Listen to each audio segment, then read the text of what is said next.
Troisième et dernière partie de l'Africa News. Nous sommes toujours en compagnie d'Amidine Kane, docteur en économie, et de notre éditorialiste Gracien Okinzikiza. Et tout de suite, dans l'actualité économique, le gouvernement gabonais vient de conclure un protocole d'accord visant la construction de 200 000 logements sociaux dans plusieurs villes du pays. Le projet qui sera lancé dans 2 mois s'étale sur 4 années et comprend également la construction et le développement d'une nouvelle ville à Panga. Reportage de notre correspondant Douglas Toutouma. Les résultats en termes de logement au cours du premier mandat du chef de l'État gabonais, Ali Bongo Ondimba, auront été peu probants. Le projet de construction des logements sociaux a connu un niveau de réalisation relativement limité. Environ 2000 logements seulement ont été construits contre 35 000 attendus. Pour pallier ce déficit au cours de ce deuxième mandat, le chef de l'État gabonais a instruit son vice-premier ministre en charge de l'urbanisme, de l'habitat social et du logement, Bruno Ben Moubamba, à tout mettre en œuvre pour mieux loger les Gabonais.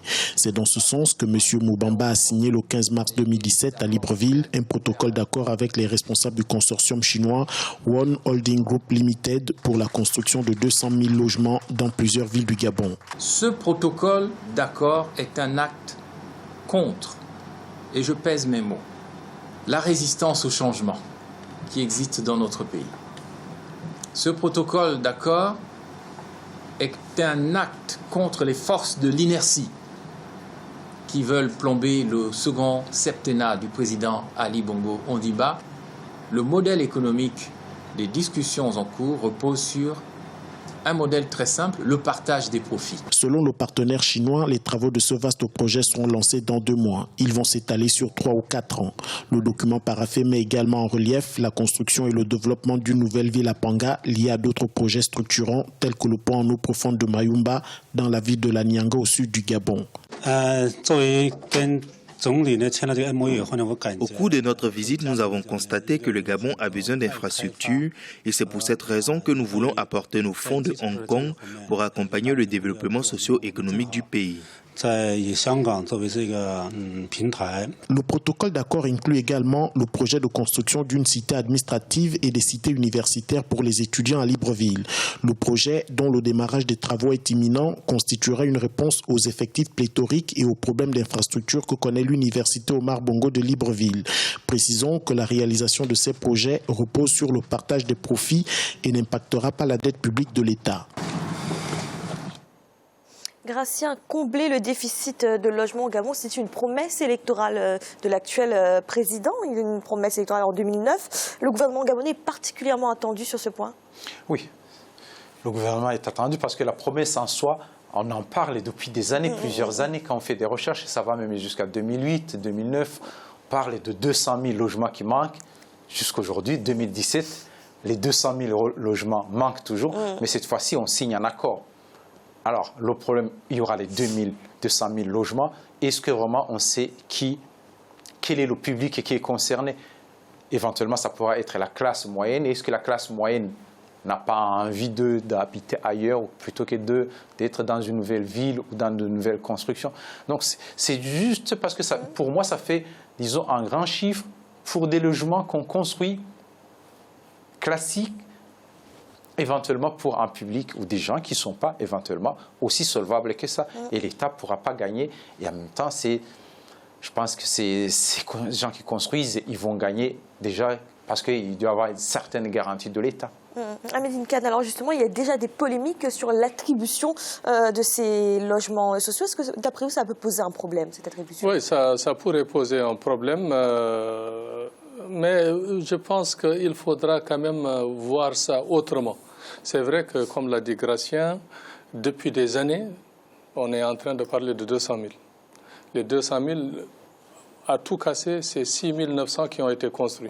Ça veut dire à ce rythme, si on continue à ce rythme, ça veut dire qu'il faut plus de 2 siècles pour avoir les 200 000 logements. Plus de 2 siècles. 222 ans plus exactement. Étant donné qu'ils ont signé un protocole d'accord avec la Chine, je suis sûr que les 200 000 logements en 3 ans, les Chinois peuvent le faire. Parce qu'en Chine, une ville de 600 000 à 1 million d'habitants se construit en 6 mois. C'est comme ça. Chaque 6 mois, vous trouvez une nouvelle ville. Donc, si le protocole d'accord est signé, les 200 000 logements seront acquis, mais il faudra se dire qui sera locataire ou bien qui sera propriétaire de ces logements. Parce que s'ils sont aussi les nantis et puis les éleveurs, les cultivateurs, les paysans et autres n'ont pas droit au chapitre, ça veut dire que ce sera réellement un gâchis.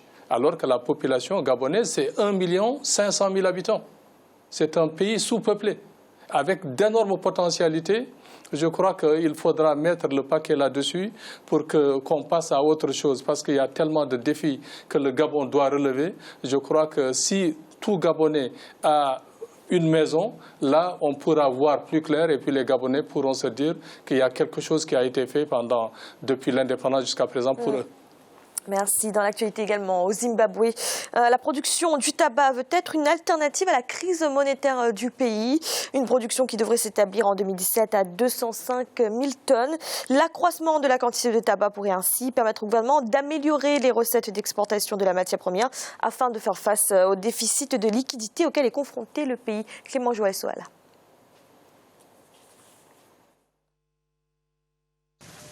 La prévision de production du tabac en 2017 du Zimbabwe est de 205 millions de kilogrammes contre 202 millions en 2016. Le tabac est le premier produit d'exportation du pays et le principal acheteur est la Chine. La pénurie notoire de billets de banque dans le pays, due à la crise monétaire, est chaque année atténuée par les ventes de tabac. Aujourd'hui, j'ai apporté 2500 kg. Je m'attends à un prix moyen de 3,50 $ américains, car le coût actuel du tabac avoisine environ 4,99 $. Je m'attends à un traitement rapide de nos feuilles de vente afin que nous puissions accéder le plus tôt possible à nos billets des banques. La pénurie de liquidités des 12 derniers mois a obligé les banques à imposer une limite quotidienne de retrait de 50 $ américains aux Zimbabwéens. Les acheteurs de tabac permettent aux milliers de producteurs et par voie de conséquence au pays de se faire de la liquidité pendant la période des achats.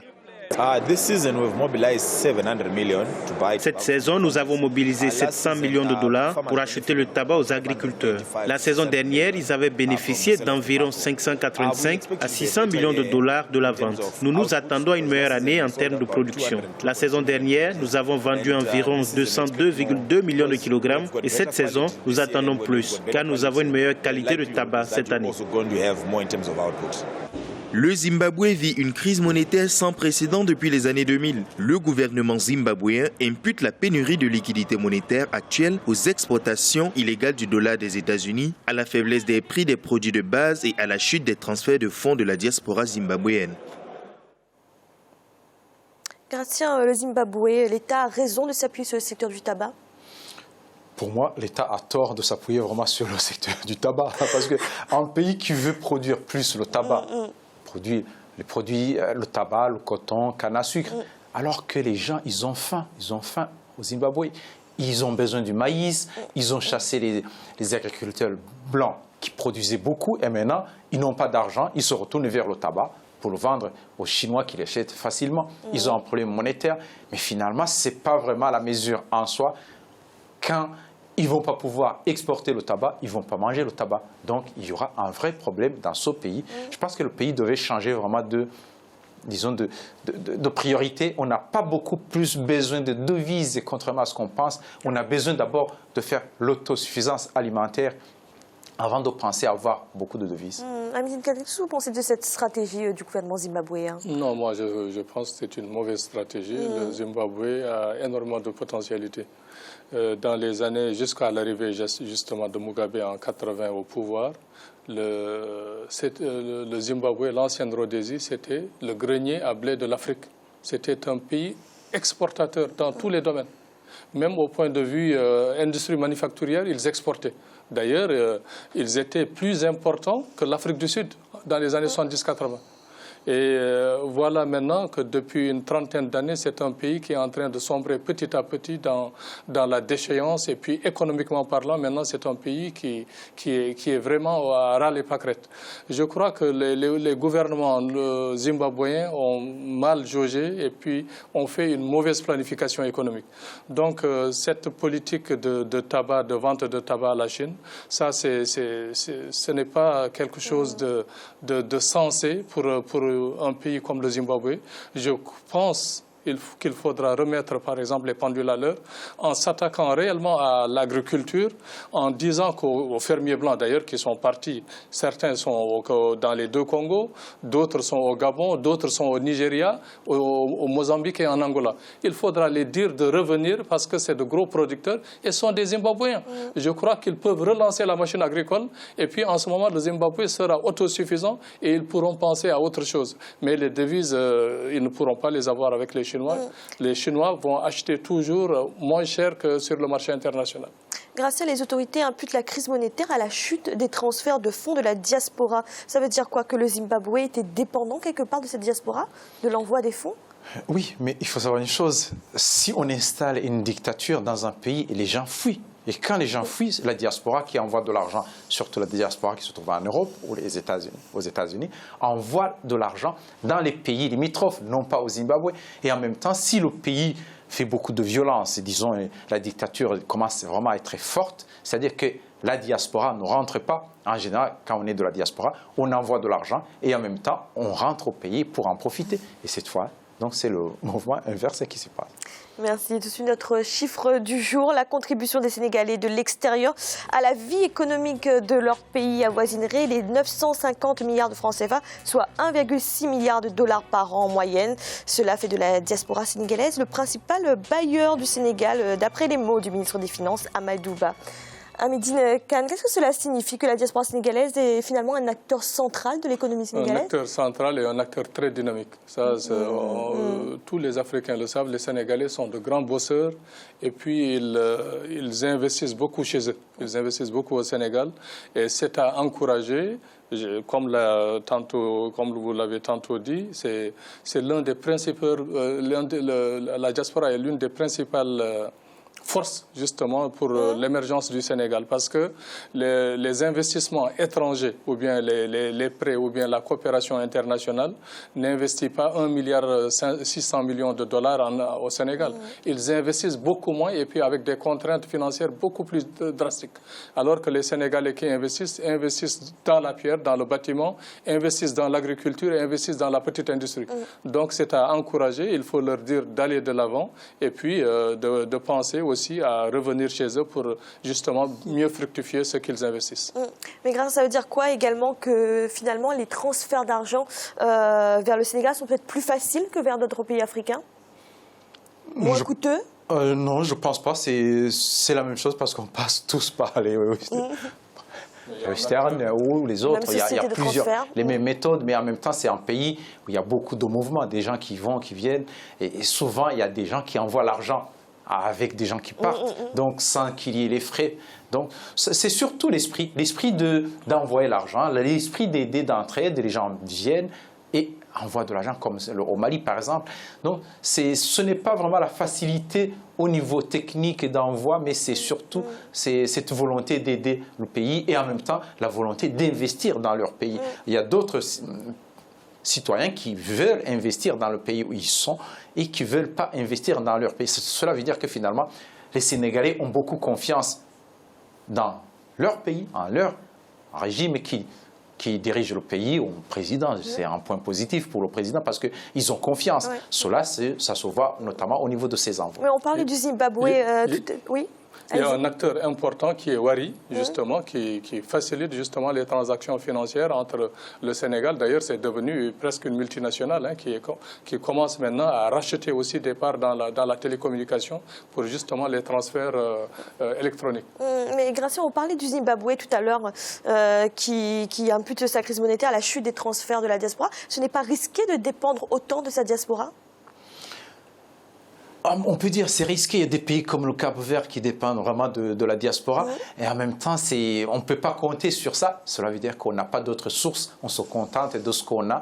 Et si on veut vraiment, disons, avoir beaucoup d'argent de la diaspora, on construit une démocratie. On fait en sorte que la diaspora qui se trouve dans des pays où il y a beaucoup de démocratie se sente aussi, disons, co-responsable de ce qui se passe dans le pays et accepte finalement de financer.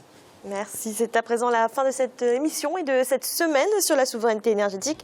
La semaine prochaine sera consacrée au secteur hôtelier sur le continent. Hamidine Kane, merci d'avoir été avec nous. Je vous remercie vivement et puis je vous dis bravo pour les émissions que vous menez. Et puis on a confiance en l'avenir de l'Afrique.